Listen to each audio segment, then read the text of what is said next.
Welcome to the New Books Network. Hi, everyone. Welcome back to our latest episode here at New Books Network on the Diplomatic History channel. My name is Grant Golub, and I will be your host. Today, I am delighted to be joined by Jonathan Hunt to discuss his new book.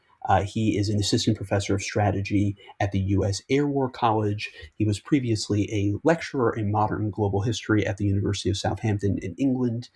He has held fellowships at Harvard, Emory, the Rand Corporation, and Stanford. He's also the co-editor of an excellent volume called The Reagan Moment, America and the World in the 1980s.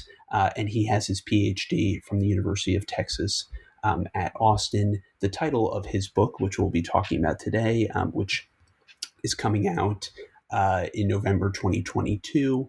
It's called The Nuclear Club, How America and the World Police the Atom from Hiroshima to Vietnam. So very topical conversation right now with everything that's going on in international politics. So John, thanks so much for coming on the podcast. Well, Grant, thank you so much for inviting me. It's a pleasure to speak to you, to speak to the audience of the Diplomatic History channel as well. And I'm looking forward to our conversation. Excellent. So why don't we dive right in? I was wondering if you could start us off by telling me and telling our listeners really what the book is all about, what its main arguments are, and how you sort of came about coming to this topic. Absolutely. I might actually take those questions in reverse order, in part because I think the motivation behind the book explains to some extent the framework, the scope, and the hypothesis that originally animated it, and eventually the argument that hypothesis gradually grew into. So, I started my PhD program in 2006 in the wake and the sort of continuing ramifications of the American war of choice in Iraq, a war that was justified with reference to claims based on what proved to be faulty intelligence that Saddam Hussein's regime was continuing to pursue weapons of mass destruction and nuclear weapons in particular. And having watched this unfold across my undergraduate years and continuing into my PhD program, I found myself, as we all do as young PhD students, trying to find some topic that blends both originality and some, hopefully larger audience, wondering why it was that this had become normal, or at least conceivable, explicable, and ultimately the course that events took, that the United States could intervene half the world away in the name of maintaining nuclear peace. So as this began to solidify in my mind's eye, and I thought a little more broadly about how we got from here to there, I was able to take advantage of the proximity at the University of Texas at Austin of the Lyndon Baines Johnson, the LBJ Presidential Library and Archive, and notice, I suppose to my delight, that the Nuclear Nonproliferation Treaty was negotiated almost, not entirely, but close to entirely. It's a story that I do trace back to 1958. First proposal by an Irish foreign minister, Frank Aiken, in fact. More about that momentarily. But it's one that really had, I think, its end game in the Johnson administration. And kind of surveying the existing literature, as we are all encouraged to do as we start to build out our dissertation, our doctoral dissertation research programs. I was struck by this coincidence, perhaps more than coincidence, that the Non-Proliferation Treaty was negotiated at the same time that the United States was Americanizing and then escalating its war in Southeast Asia.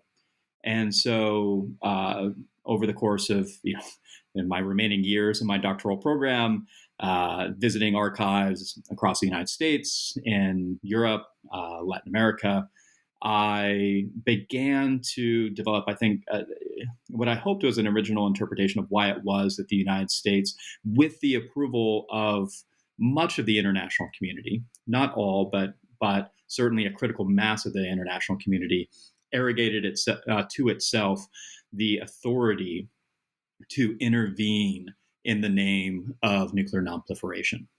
So the book, the scope of the book is trying to understand the origins of what scholars and practitioners call the global nuclear nonproliferation regime. It was a story that I knew sort of where I wanted to end. I wanted to take it through the opening for signature and entry into force of the Nuclear Nonproliferation Treaty. But I also wanted to tell that story as kind of the latest in a sequence of nuclear treaties that were negotiated and opened for signature in the 1960s. So the first of these is the Limited Test Ban Treaty, which prohibits nuclear testing in the atmosphere, underwater, and in outer space.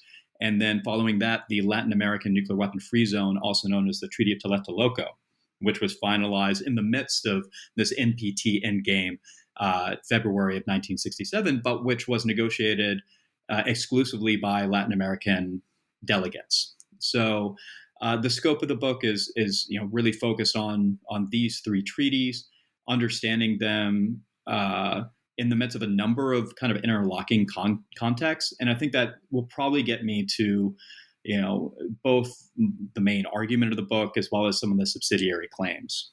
So the main argument is, in essence, that scholars, and I think also, conventional wisdom holds that the invention of nuclear weapons, the first use of these weapons of mass destruction against Hiroshima and Nagasaki, gave rise to a new condition, a qualitative difference in international security affairs, the nuclear revolution. And that this revolution brought into being what John Lewis Gaddis has dubbed the long peace, the non-event of great power conflict since the Second World War, put differently, the non-occurrence of a third world war. And yet, historians, political scientists, and many others have noted that this long peace in Europe was not necessarily experienced likewise in Latin America, Africa, Asia, and the Middle East, areas of the world that had been transformed by decolonization, political maps that had been inherited from colonial authorities, seldom corresponding neatly to tribal, ethnic, religious affiliations on the ground. And that this long peace, if it were to have been a historical subject, historians were trying to understand how it related to these proxy wars, civil conflicts, and limited wars, including America's war in Vietnam during the same time period. And so, in essence, I hope that this book makes the compelling argument that in order to understand the nuclear revolution and its implications, we also have to understand what I describe as a nuclear counter-revolution by powerful states, the United States and the Soviet Union foremost among them, to take what was a, let's say, status quo of nuclear anarchy, the lack of global rules, let alone enforcement mechanisms, and its replacement in time with the global nuclear nonproliferation regime, which helped to institutionalize the predominant position of nuclear weapon states, but the Soviet Union and above all the United States within this global order. So going back to 1945 and the first or the only atomic bombings that have ever occurred, thankfully, when the U.S. drops 2 atomic devices on Hiroshima and Nagasaki, which helps end World War II against Japan. I was wondering if you could talk about what the global reaction to the bombings is and how this sort of frames early attempts to understand what this new weapon is and its impact, not only on warfare, but also on global politics. Yeah, it's a great question, and it's one that I struggled. I think when I wrote the first chapter, which covers this period from 1945 to 1955, although I really go back to the kind of origins of transnational nuclear physics and quantum theory of the atom through the Manhattan Project onto Hiroshima, Nagasaki, and eventually the Truman and Eisenhower administrations. To me, the the narratives that are told in the wake of the bombings are just as significant as the way in which the bombs themselves were manufactured. And what the schema that I developed, hopefully to my satisfaction, maybe to my readers, is that I found there were three main threads in this fabric of nuclear discourse in the wake of the bombings and through the very early Cold War. The first of these was humanitarian. It came out very much from journalists like John Hershey, whose reporting in the New Yorker eventually serialized and then turned into a standalone work of nonfiction. Hiroshima certainly fit within this mode of response, but also the activities and the investigations of the representatives of the International Committee of the Red Cross, who, of course, are charged by statute with superintending the Geneva Conventions. And so, this is, I think, a dimension, the humanitarian response has been explored by a couple of scholars previously. Sean Malloy has a great book on Henry Stimson and the way in which he viewed this new weapon through a humanitarian prism.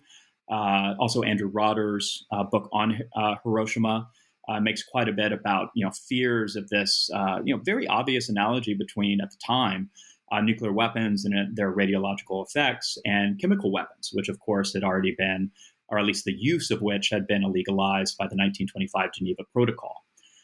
So for me, this humanitarian response, it's been explored by historians over the past 10 or 15 years, but it's one that I don't think had been connected yet to what would eventually become this presiding global nuclear order. So this is a thread that I trace throughout the book, the way in which, in particular, kind of paternal tropes of a kind of father protector, shielding the world's mothers and children from nuclear fallout, was kind of co-opted, especially by American presidents, somewhat Eisenhower, but especially Kennedy and then Johnson, in order to, as I argue, kind of legitimate the emerging imperial presidency of the 1960s. The second thread of responses very much viewed nuclear weapons more through, what we scholars and security students of security affairs would call deterrence theory. And so it's a fairly well-worn story. It's one that I recapitulate, but place in kind of tighter dialogue with these humanitarian responses. And then last but not least, the technocratic, the move towards some kind of international institutions, global governance, to try to bring some modicum of control over this fearsome new weapon system. And this is probably best illustrated by J. Robert Oppenheimer, his efforts, what would eventually become the Baruch Plan, to create an international atomic energy agency to control fissile materials like uranium and plutonium. So let's unpack the Baruch Plan a little bit, because this is a very early and I think well-known effort to students of the development of nuclear regimes in trying to control some semblance of control of international atomic energy. So I was wondering if you could talk to us about what that plan was, how it would go about actually trying to control atomic energy, and why it ultimately failed to gain traction within the international community.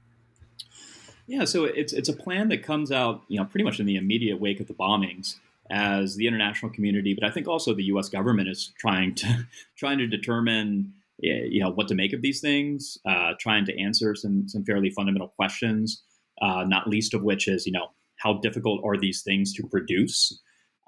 This is something that George Orwell also latches onto.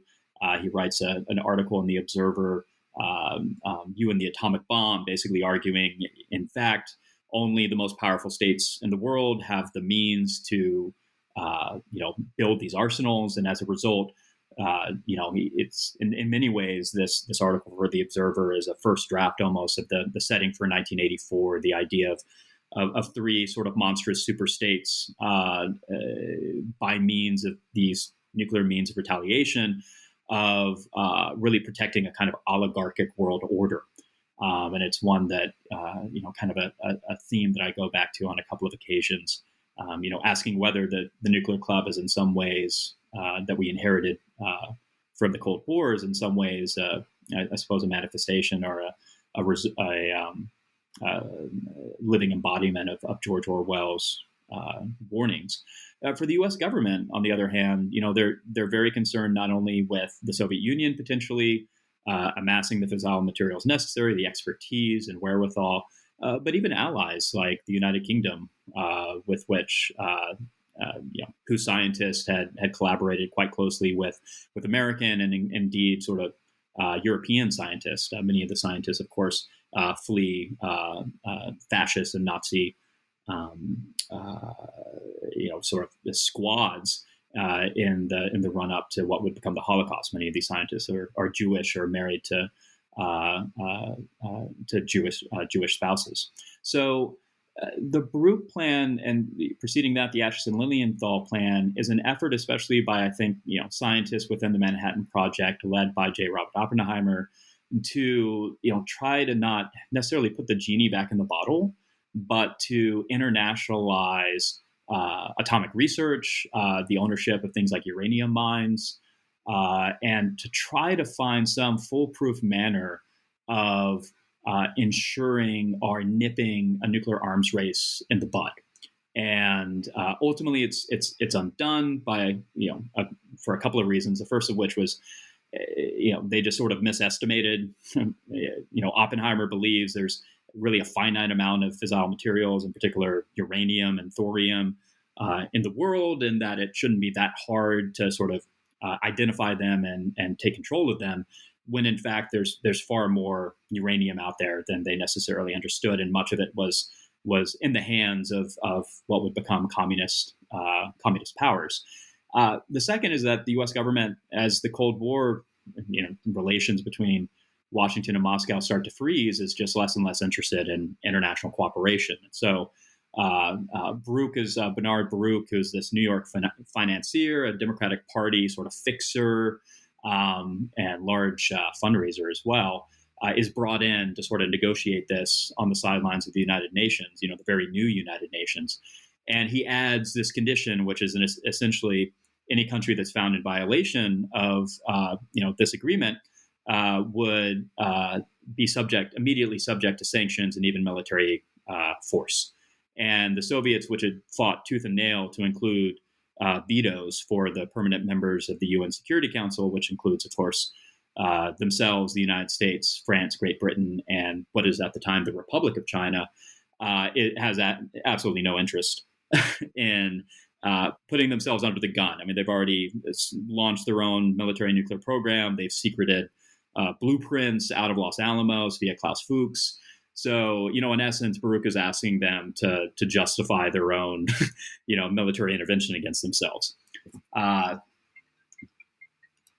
So it's kind of dead on arrival. They negotiated over the course of, almost a year, but it really doesn't go anywhere. But what's interesting is Andrei Gromyko has this counterproposal. This is the Soviet foreign minister. And he says, why don't we just do the same thing that we did with chemical weapons? So we'll have a sort of Geneva Protocol for nuclear weapons, the Geneva Protocol, but sort of even souped up. So the Geneva Protocol says, you can't use these things. Technically, you can possess them, but you can't use them. But the logic of deterrence that's starting to be elaborated by individuals like Bernard Brody would note that possessing the nuclear weapons is more important than using them. The point, and the sort of intellectual superstructure that's being built is just, these are weapons of terror, and so they're intended to induce in the mind of your adversary the fear, right? To quote Dr. Strangelove, and so it's not enough to have a ban on using them, because they're in many ways used even when they're not being used in order to strike terror into the heart of your opponent. And so the Gromyko plan doesn't really go that far either.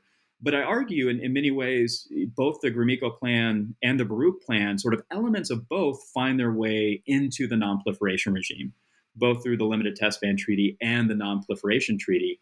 And, with kind of perverse effects. I mean, the regulatory apparatus of the Baruch plan we see in the International Atomic Energy Agency.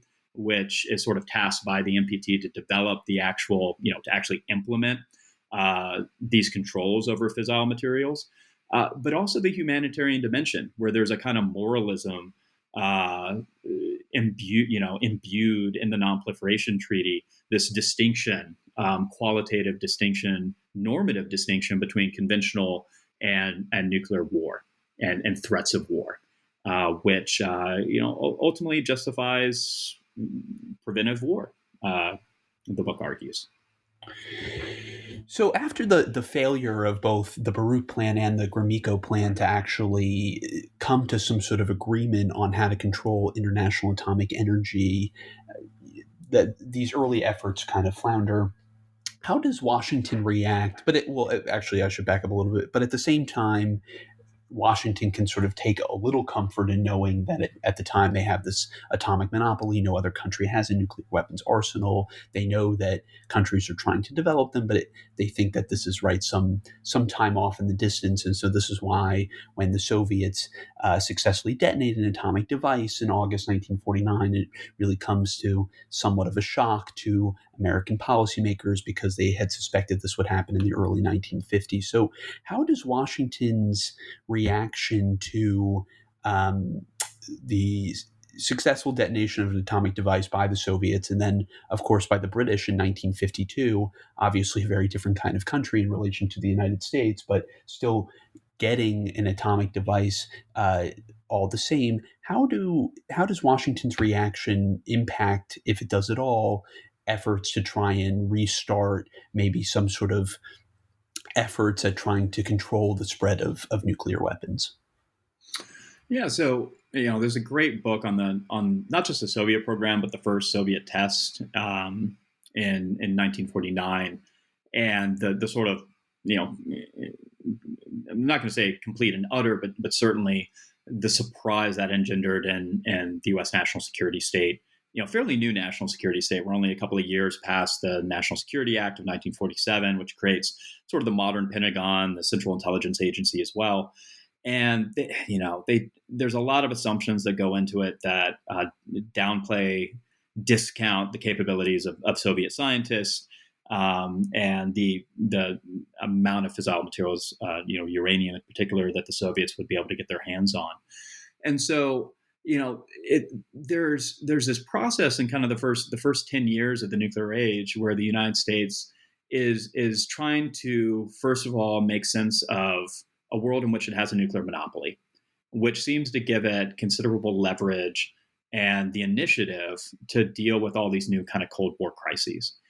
Then all of a sudden, you enter into a new paradigm of nuclear superiority still, but nonetheless increasingly bipolar nuclear world.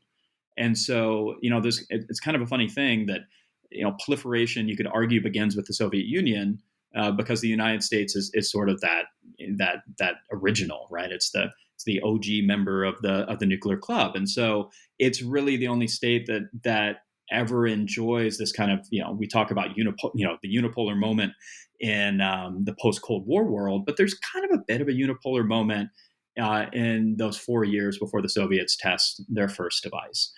Fortunately for the United States, I think when they look across at kind of nuclear threats in the early Cold War, they're trying to figure out, how do we use these things? How usable are they? Eisenhower's playing around with massive retaliation, all this rhetoric about nuclear weapons being just like a bullet, that you would use them, fairly early in a conventional conflict, and there's a whole kind of a lot of thought that's going on in a number of different spaces, from the White House to Rand Corporation to physics departments and around the country and around the world, trying to make sense of this all. And fortunately for the United States, most of the countries most capable of acquiring a nuclear weapon on their own, just using their own resources, are close allies. So while the United States is not thrilled at the notion of the United Kingdom or France building nuclear weapons, and they try to discourage both, there's not nearly the same sense of urgency in the 1950s. And I think, Dwight D. Eisenhower, he thinks these things are monstrous. he kind of, can seem a bit cavalier about making nuclear threats, but he kind of thinks that, that's how you're credible. You can't, it's always this sort of schizophrenia when it comes to U.S. declaratory nuclear policy, where you have to talk tough, right? But at the end of the day, almost nearly every president, when they're briefed on the single integrated operating plan, basically the nuclear war plans by Stratcom, they think it's the most monstrous thing they've ever heard, right? And so there's this kind of like, there's strong schizophrenia, but for the early proliferators, once you get past the Soviet Union, it's really more about alliance relations and about the integrity of NATO and the place of a broken Germany within NATO that drives a lot of, kind of ambivalence towards the British and the French programs. But it's ultimately, once the People's Republic of China, right, a revolutionary non-white power, starts to inch closer and closer to its own nuclear weapons capability, that subsequent American administrations, John F. Kennedy and Lyndon Johnson, start to think much more proactively about taking non-proliferation from a kind of passive non-proliferation, where we don't want to go out of our way to help others build, nuclear arsenals, to an active non-proliferation, where they are trying to understand and address what are the various tools, the various instruments of national power that can be wielded to inhibit new nuclear weapon states. So what are some of those things that they decide to come up with, starting with the Kennedy administration in 1961? What are some of the tools and points of leverage that American policymakers try and wield to prevent countries like China, which of course does eventually get a nuclear device in 1964, but to try and prevent countries who are interested in developing their own atomic programs? What sort of tools and mechanisms are they exploring to try and actively prevent nuclear proliferation?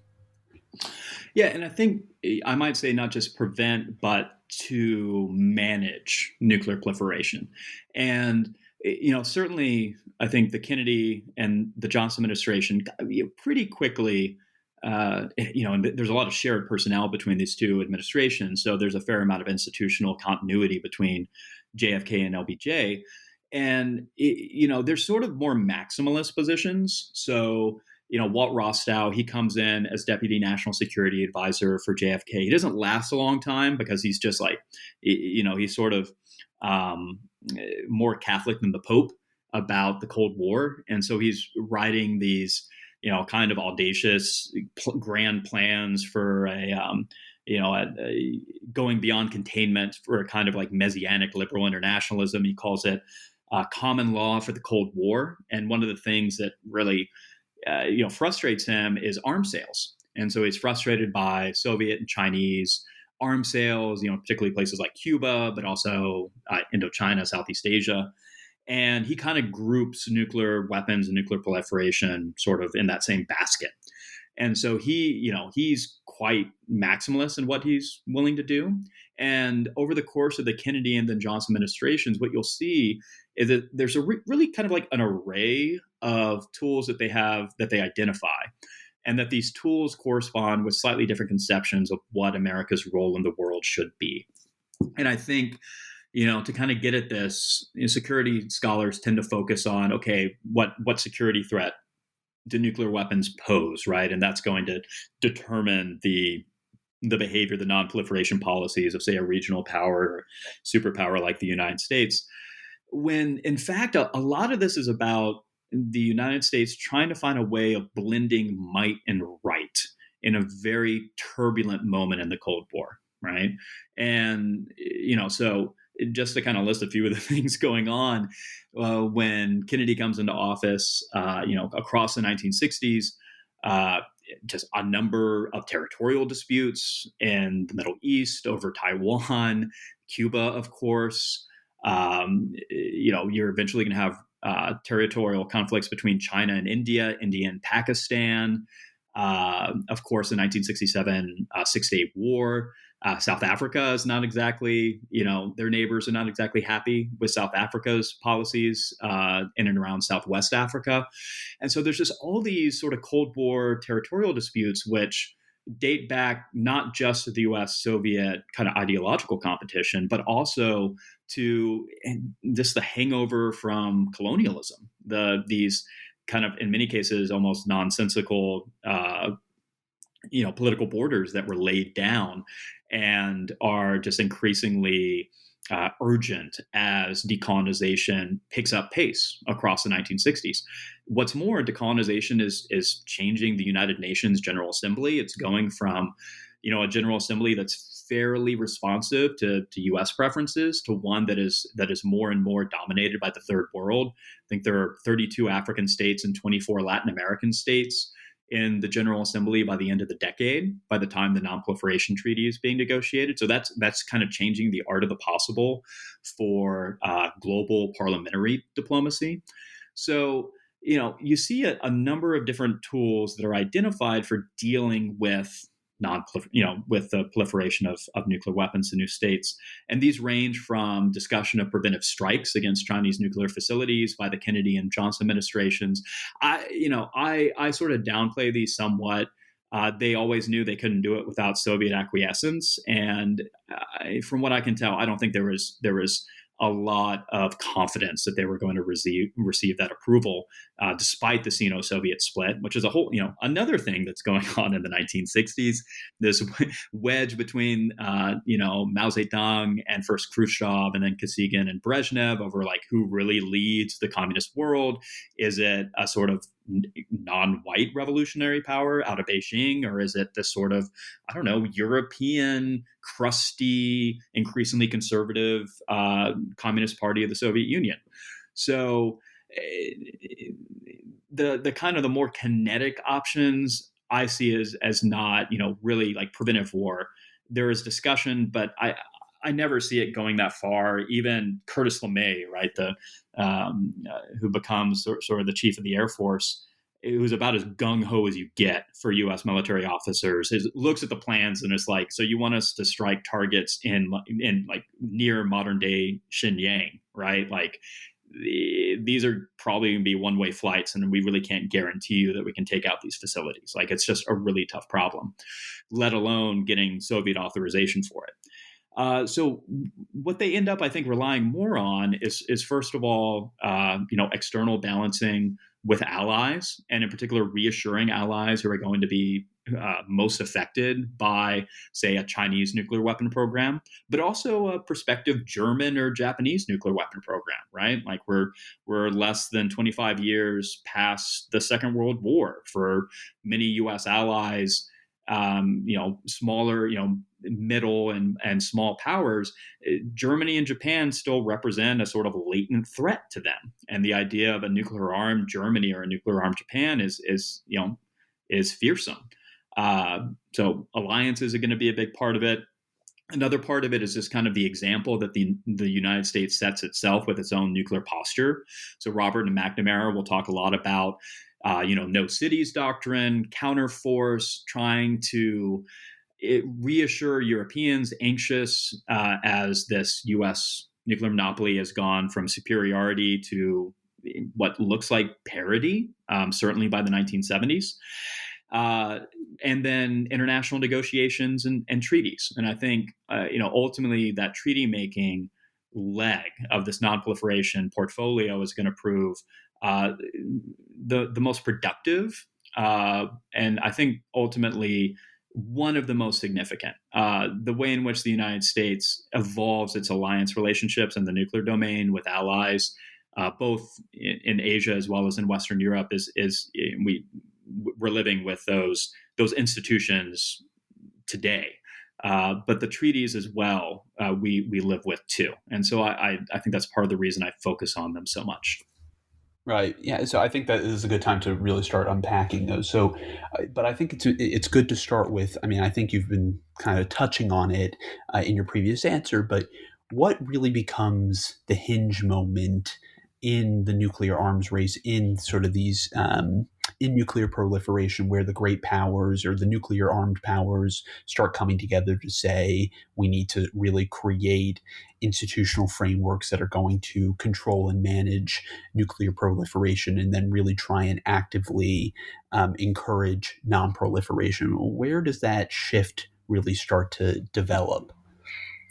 Yeah, so I think I would actually, I'm always a little hesitant with moments. I think if you put a nuclear weapon to my head, I think I'd probably still say the Cuban Missile Crisis, although it's important to remember that there was a simultaneous Sino-Indian border war those same 2 or 3 weeks. And so less that particular event than those very anxious weeks in October and November of 1962. But I would actually go back a little bit because part of the argument that I make is the nuclear nonproliferation regime is not just constructed by great powers, and that there is a level of consensus, and we can sort of, I think, can have a very productive debate about the degree of consensus versus coercion and the creation of this global nuclear order. But when you go back to the beginning, right, the first proposal comes out of Ireland, which is by no means a great power, which is, has so many like really unique and telling characteristics, right? So it is European. It sees its governmental approach as descendant of the Enlightenment, although it also looks back to sort of Irish national history as well. It's a post-colonial state, right? It has emerged from the British Empire, like many of the other decolonized nations that are joining the United Nations General Assembly. It's close to the United States, in part because there is a large Irish diaspora, which includes eventually the youngest American president, John F. Kennedy. And it is deeply invested in international institutions, the United Nations General Assembly, above all. So, I take this story back, and I think this is something that is unique to this book, and do a kind of like a deep dive. Where did this first proposal for nuclear restraint, it was called at the time, a nuclear restriction. Today it's called the Irish Resolution. Where does it emerge from? And it's this moment in the summer of 1958 where, it's in the Cold War, it's like you never get like one crisis. It's always multiple simultaneous crises, where you have a crisis in, essentially the Persian Gulf, eventually an American and British intervention in Lebanon and Jordan, respectively. And then weeks later, you have a nuclear crisis in the Taiwan Straits. It's the Taiwan Strait, the second nuclear crisis. The first was in 1955. Mao Zedong orders the PLA to shell these sort of offshore islands, which are disputed between it and the Republic of China on Taiwan. Eisenhower dispatches the largest armada the world has ever seen. 2 full aircraft carrier groups to just sail through the Taiwan Strait, something that we probably wouldn't dare to do today. And the world, as it's looking on, is kind of saying, wow, this combination of, the balance of terror, the nuclear brinksmanship between the Soviet Union and the United States, Khrushchev feels moved, even though Mao had given him no warning about this crisis. And you can even date the origins of the Sino-Soviet split to that, that same summer of 1958. Some scholars have. He still feels moved to say, hey, so there's a nuclear umbrella, Soviet nuclear umbrella over the People's Republic of China. Likewise, concerns what's going to happen in the Middle East if these territorial disputes get nuclearized.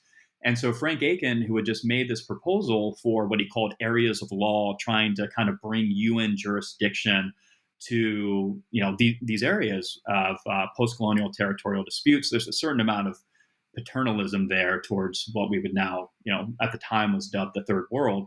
But he nonetheless extracts one element of that areas of law proposal, right? And it's important to note this was a proposal to expand the writ of the UN Charter. And he takes out the denuclearization part and says, why don't the nuclear weapon states pledge not to spread these things around, not to give them to anybody who doesn't already have them, and simultaneously, states without nuclear weapons would promise not to acquire them. So more or less freeze the status quo. And he makes an argument on a couple of grounds. The first is, the combination of these territorial disputes and the Cold War nuclear arms race is the surest way to Armageddon. Secondly, if you want to achieve general and complete disarmament, let alone nuclear disarmament, it's going to get increasingly difficult as the nuclear club gets larger and larger. So if we keep it contained within a select group, there's some prospect maybe within our lifetimes we'll be able to get, do away with these things. In addition, he thinks this is the way to keep the Cold War out of the third world, which it's already clear in the late 1950s. There's a certain amount of stability perhaps in Europe, but it's clear the superpowers are sort of angling for the hearts and minds of the third world, and this is going to drag them into territorial disputes that could then ramify into a global confrontation. Fourth, he's worried about terrorist groups. And you know what? He has good reason to. He was a member of the Irish Revolutionary Army.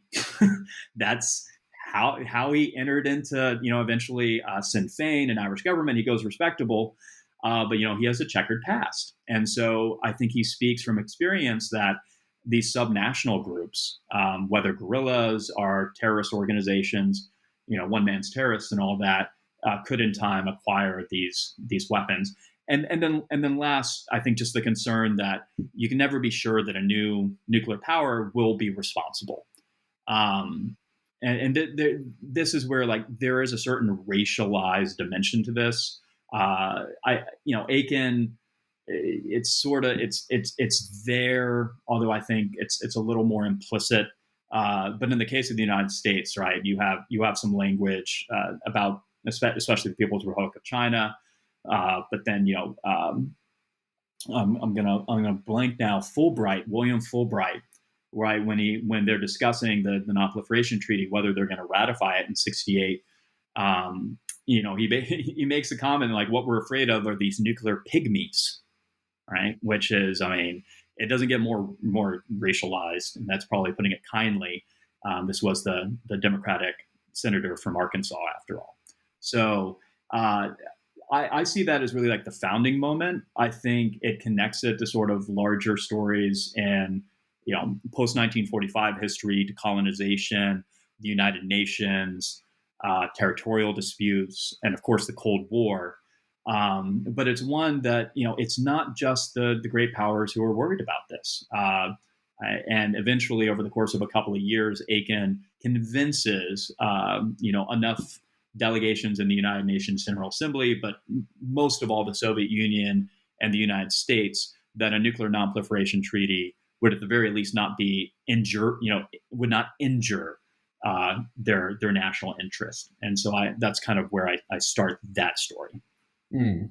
So how do all of these things, these early efforts at trying to create nuclear restraint and then all of these overlapping crises and shifts in the Cold War and sort of the global balance of power in international politics, how does all of this sort of come together in the formation of the Moscow Treaty or the Limited Test Ban Treaty, which is firmly negotiated in 1962 and 63? Yeah, and this is where, the Cuban Missile Crisis definitely plays a role. I think, sort of ironically, right, the Cuban Missile Crisis in the conventional historiography, this is the kind of quote unquote, come to Jesus moment, walk to the brink of global destruction, and Kennedy and Khrushchev, turn back and decide to embark upon a course of nuclear sanity instead of insanity.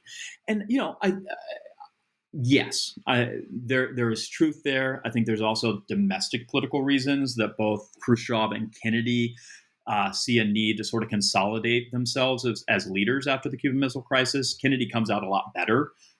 We often forget the Cuban Missile Crisis takes place in the midst of a midterm election. Khrushchev, he's ultimately fatally injured by this as far as his control of the the Communist Party of the Soviet Union, the Politburo. He's going to be ousted. Actually, the same day that China tests its first nuclear weapon, October 16th, 1964, one of those stranger than fiction, coincidences.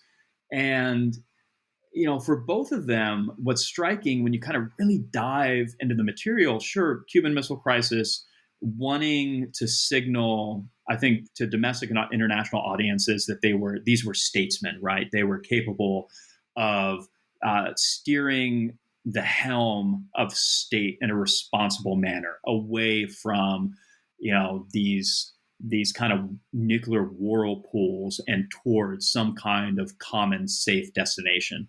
But when you look at the documents, whether in the Kennedy Library, what we know from Russian language documents from the Soviet Foreign Ministry and the Soviet Communist Party as well, what they're really concerned about is China. They're concerned that the People's Republic of China is on the verge of acquiring a nuclear weapon. Neither one really has the stomach to do anything about it militarily. And so the next best option is to essentially, paint this forthcoming Chinese nuclear test in the most unflattering light possible. And so when China does test and the limited test ban treaty is in force, right, they test in the atmosphere. And Mao and Zhou Enlai, the Chinese foreign minister, they really crow. This is, according to them, not just an achievement of China or, the Chinese people, the Chinese Communist Party, but of non-white peoples and Asian peoples in particular everywhere. Very much presented in this kind of civilizational us versus them way. And, there's a politics to that. They know India is not going to be happy about it. And so they are sort of reaching out to them in this common non-aligned language of the Afro-Asian movement. I think this is true for states in Africa, throughout Asia as well, to try to maybe tamp down on some criticism. And in essence, the limited test ban treaty, what my book argues is it's kind of a counter propaganda move. And, you see documents from the State Department saying, we need to hold the line.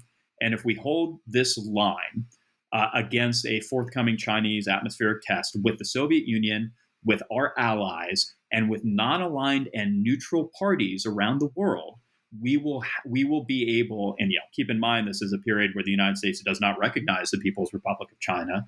It is actively seeking to impede their joining the United Nations, let alone the United Nations Security Council. And so, I really see this as kind of like the origins of the notion of a rogue state, and the limited test ban treaty as, essentially setting forth the conditions by which global statesmanship will be judged. That if you test in the atmosphere, underwater, and outer space, you are, in essence, it's almost kind of criminal language, right? You are this sort of this rogue actor. You're untrustworthy. Whereas if you are holding this line, if you are sort of holding others to account, either rhetorically or, one imagines through violent means, you're acting as a responsible steward of the global environment, right? Because the justification for this internationally as well as domestically is nuclear fallout from these atmospheric tests was a threat, particularly to young children and expectant mothers. So so the Chinese do wind up at, as we've mentioned, successfully detonating an atomic device in October 1964. I didn't know that it was on the same day that Khrushchev is ousted as the leader of the Soviet Union. I think that's fascinating. Yeah. Also the day of a British parliamentary election. Oh, okay. So this is when Labour comes to power in that election as well, right? Yep. Yes. Yeah. So yeah. Fascinating. So it's like a lot shifts on that day. I wouldn't call it a hinge moment, but it definitely redirects the course of non-proliferation diplomacy. Yeah, that's fascinating. So how does the actual successful detonation of an atomic device, combined with some of these other developments that we just mentioned, how does that set the stage, along with the successful conclusion of the Moscow Treaty, to create a broader and more expansive non-proliferation treaty? Yeah, so there's, the Moscow Treaty, I would argue, for the United States certainly, and I think for the Soviet Union as well, from what I can tell from the Russian language documents, was never seen in isolation. McNamara was very interested in a non-proliferation treaty, because clearly a limited test ban treaty had gaps, right? It's in the name, limited, sometimes referred to as the partial test ban treaty. It doesn't cover underground testing. And so, first of all, this is a pretty big loophole for the United States and the Soviet Union, who are more than capable of testing underground. And in fact, I think they end up conducting more underground tests than they had. Like they test at a higher rate than they had previously. So there's a certain amount of, have your cake and eat it too, for the superpowers. But as they're kind of, they're working it through the bureaucracy, the State Department, the Defense Department, thinking through all the different implications, the first, second, and third order effects of a non-proliferation treaty, McNamara basically says, look, like the acquisition of 5 small Hiroshima-style bombs by a new state, let's say the People's Republic of China, is far more worrisome than the acquisition of 500 more thermonuclear weapons by the Soviet Union. It's kind of the inverse of the Kenneth Waltz argument. If you've ever read, his sort of more is better about the virtues of nuclear proliferation, it's a very proliferation pessimist, kind of like the original proliferation pessimist view. And he sees the advantages of, again, finding a way to nip new nuclear weapon states in the bud as being probably the absolute best thing for American national security. And this is national security, I think, construed broadly, not the defense of the continental United States or even overseas territories plus Hawaii and Alaska. This is national security in the American, quote unquote, leadership mode. So how at the same time does the escalating American involvement in Vietnam sort of impacting these negotiations and Washington's thinking about trying to create a non-proliferation regime as well? Because we haven't talked about the Vietnam dimension yet. Yes, and so there's a couple of different threads that I would tease out. The first, as I mentioned earlier, one of the ways that the United States tries to inhibit the appearance of new nuclear weapon states is by setting a good example, right? And so McNamara, when he comes in as Secretary of Defense, he and his whiz kids, they are not very impressed with the state of nuclear planning in the Defense Department and Strategic Command in particular, which is a whole another story that we need another hour-long interview to really get into. But one of the things that he tries to do is to reintroduce these humanitarian concerns and criteria, right? So if we go back to the International Committee of the Red Cross, they are of two minds following Hiroshima and Nagasaki because, they have a broad portfolio. They're trying to revise the Geneva Conventions to take, because they were basically torn up in many ways during the Second World War, especially the treatment of prisoners of war. But then also, how do you deal with the kind of crimes against humanity and genocide, which the Geneva Conventions are not really suited to stamp out or to prevent. And so, they end up taking this middle position where they don't want to piss off the United States and its allies. So they don't support, say, the Gromyko plan of just like, we need to illegalize these things as evil in and of themselves, but instead apply humanitarian qualifications to them, right? To make them subject to the laws of war, jus in bello, jus ad bellum, things like humanity, discrimination, proportionality, which would really make it difficult to target cities, right? This is a thing that nobody really likes, but everybody has a hard time getting around, that if you have a thermonuclear exchange, not that you want to, but for purposes of maintaining deterrence, cities are going to get hit, right? Because that's where the industries are. That's where the command authorities are. And McNamara kind of comes in, and without actually changing a lot about U.S., sort of nuclear doctrine, changes a lot in the declaratory policy, sort of how he talks about nuclear doctrine. And that gives us in time what comes to be called flexible response. So my book makes the argument flexible response is, it doesn't actually tell us a lot about Central Europe. The United States more or less maintains a kind of, massive retaliation, pretty expedient recourse to tactical nuclear weapons up through, that escalatory ladder because they just, the Red Army would otherwise just roll over them, such as their conventional superiority.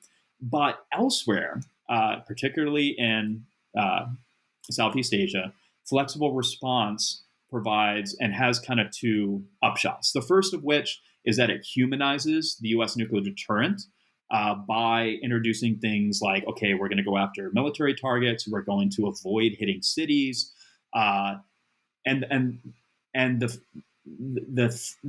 sort of the kind of brilliant thing about it is when you say, this is what not just our nuclear posture should be, but what everyone's nuclear posture should be, right?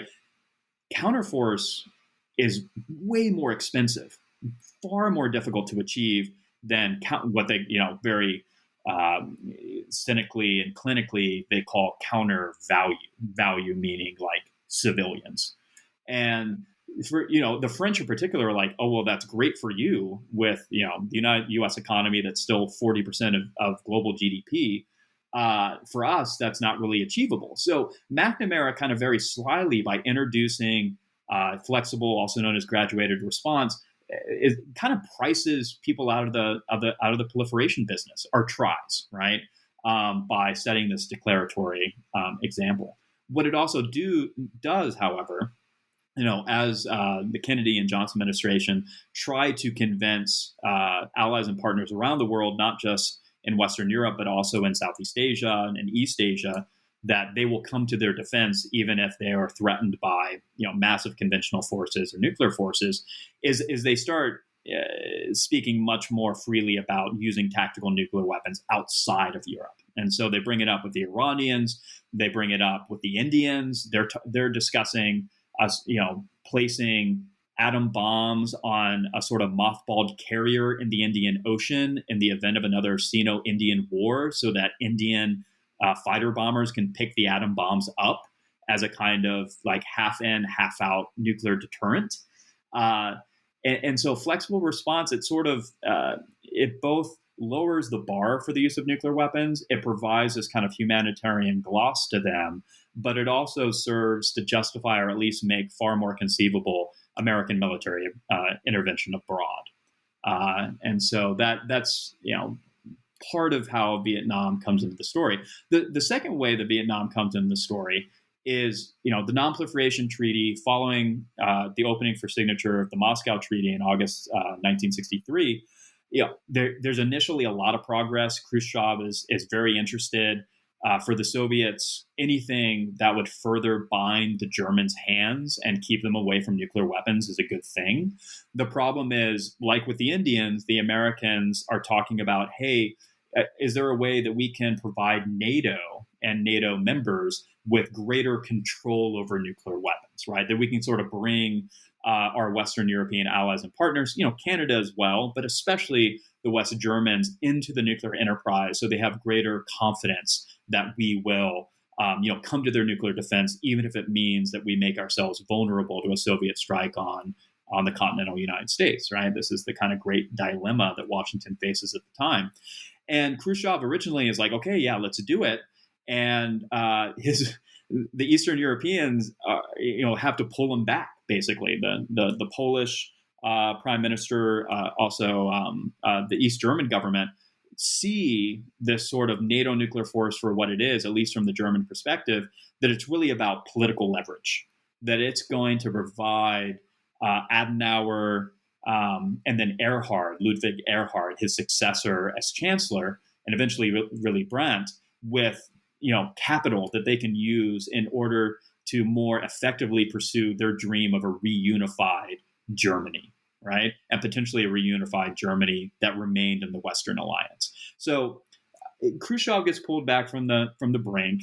He's deposed just as China enters the ranks of the nuclear armed.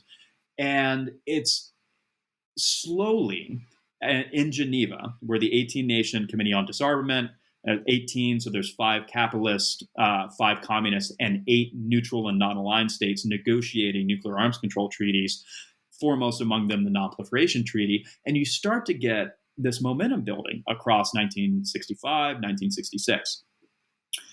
except for the Europeanists, those who believe Europe is the cockpit of world affairs. That's where, going back to Atchison, the United, Marshall and Atchison, where the United States, should be drawing the line and committing the majority of its military, but also diplomatic resources. And they don't like the Non-Proliferation Treaty because it would rule out this NATO multilateral force, which they think is absolutely essential, lest the Germans go the direction of the French and start distancing themselves from the Atlantic community over which the United States presides. And so what eventually tips the balance is the Vietnam War. Not necessarily trying to wage and win the Vietnam War, but the fact that LBJ, the consummate political animal, is looking at the November 1966 midterm elections. And he's getting these memos from his politicos, Bill Moyers foremost among them, saying, look, the war is a problem with our base.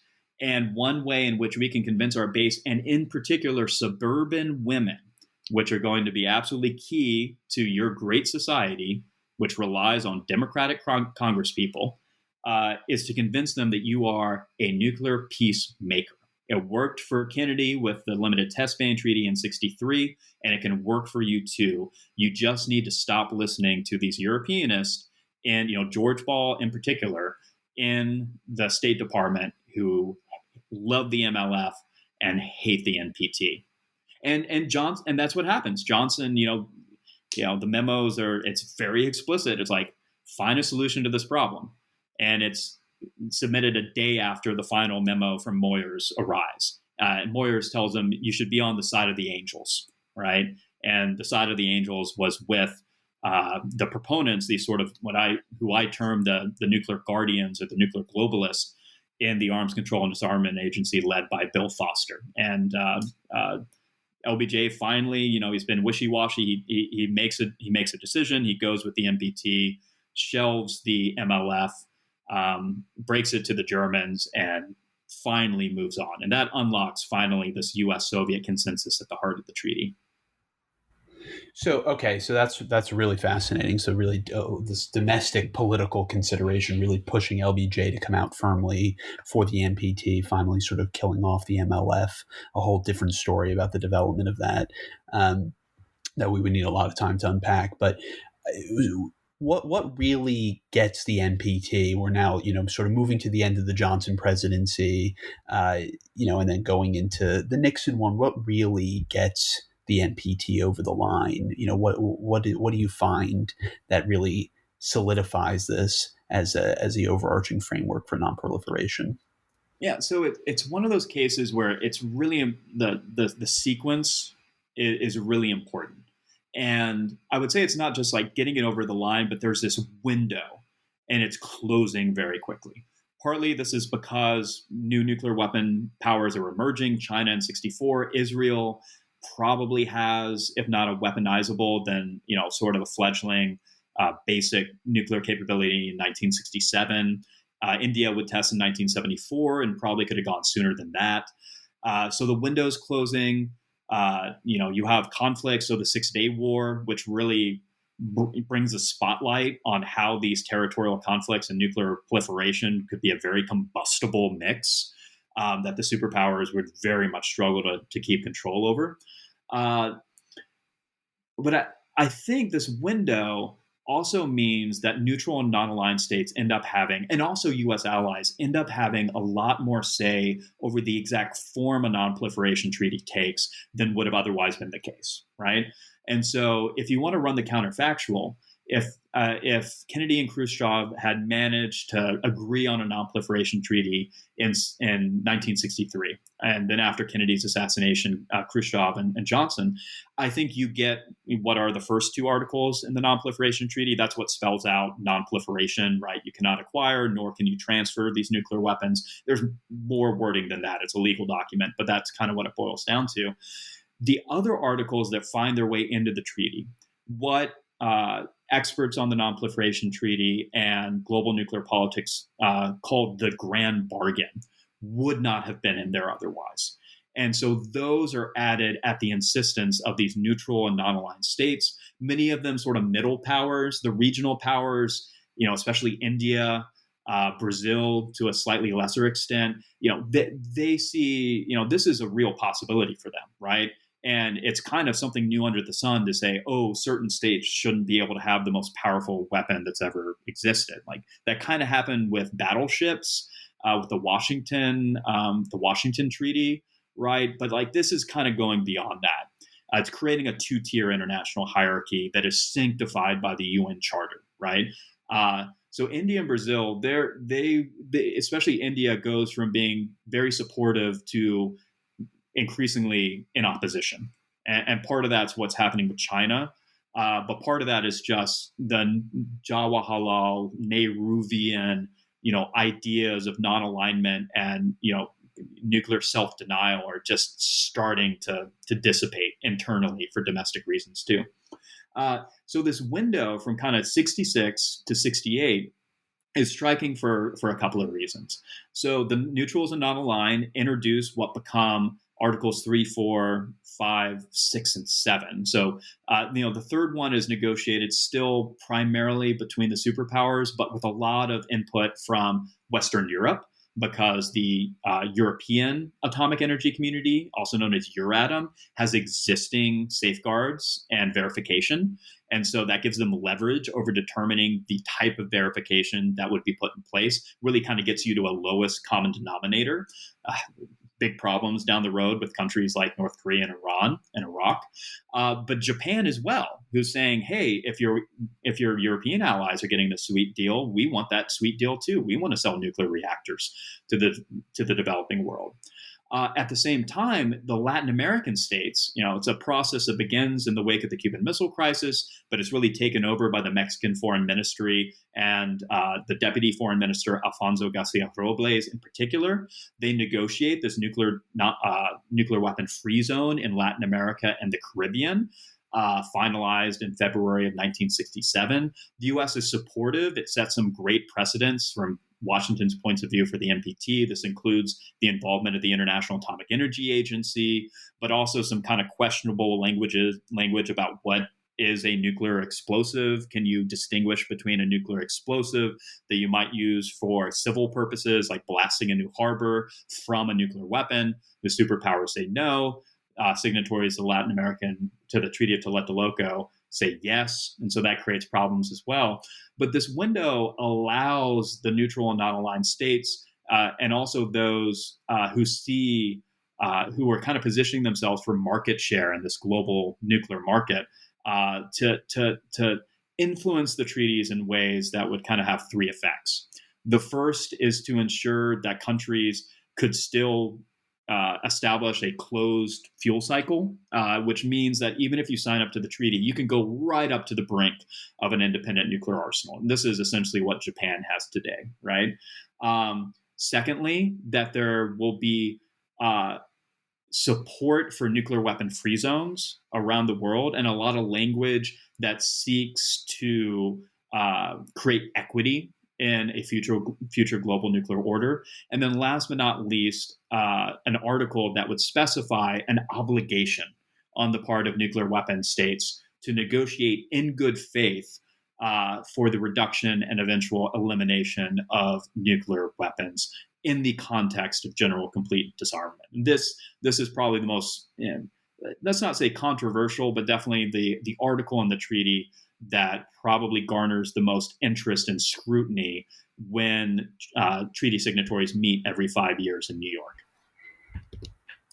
So as we're coming to the end of our conversation, I was wondering if you could talk a little bit about what are some of the lessons. I know historians sometimes can be reticent about doing this, but I was wondering if you could talk about some of the lessons from the period that you're exploring in the book and these efforts at nuclear nonproliferation, some of the lessons that policymakers and those of us viewing these issues from the present can try and learn as nuclear proliferation becomes, or has been in recent years, another really important issue in global politics. How have some of the things that you explored in this book Can any of that really be mapped out onto the present? I hope so. I think I am somebody who believes not necessarily in the lessons of the past, but sometimes going back to the sources, right? That's what we as humanists do. It can actually, it can sort of inspire creative thinking. It can maybe help get you out of the path dependency that often comes along with institutions and things like treaties. I think peering back, I think one of the sections I'm most proud of in this book is the chapter on the Irish Resolution, and understanding what was the original motivation, what was the worldview, the vision of the future that Frank Aiken had.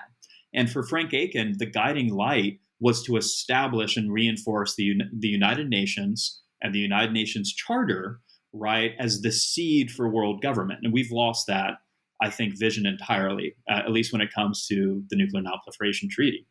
I think as well, you can see some of the unintended consequences. So one of the most interesting documents that I came across was in the French Foreign Ministry archives.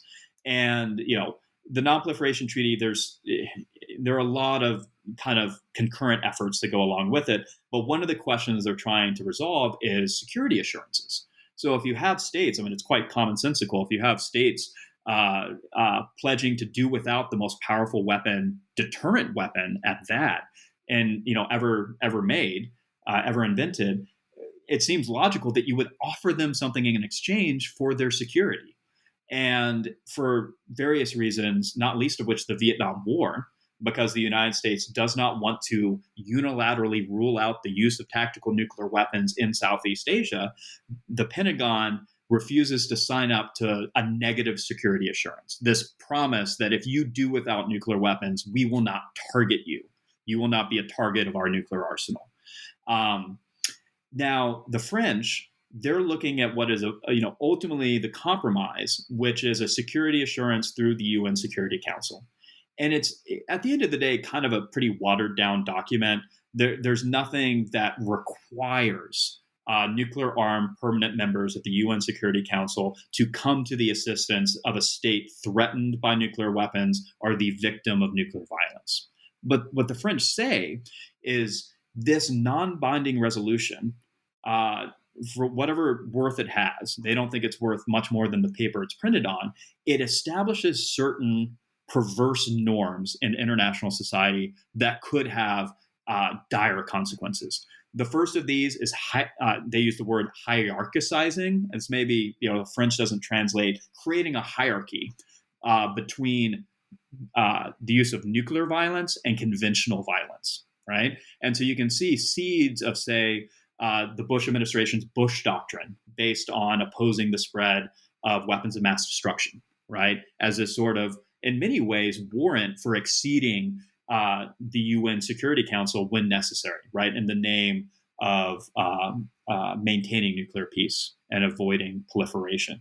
The other thing that they note is it creates this kind of two-class society of the nuclear club and the rest of humanity. Which is problematic if the UN Charter, at least ostensibly, establishes a level playing field for all sovereign states. And then lastly, they note that this document, by noting not just the use of nuclear weapons, but the threatened use of nuclear weapons, which is kind of just another way to say nuclear deterrence, right? Establishes maybe a slippery slope to the justification of preventive war.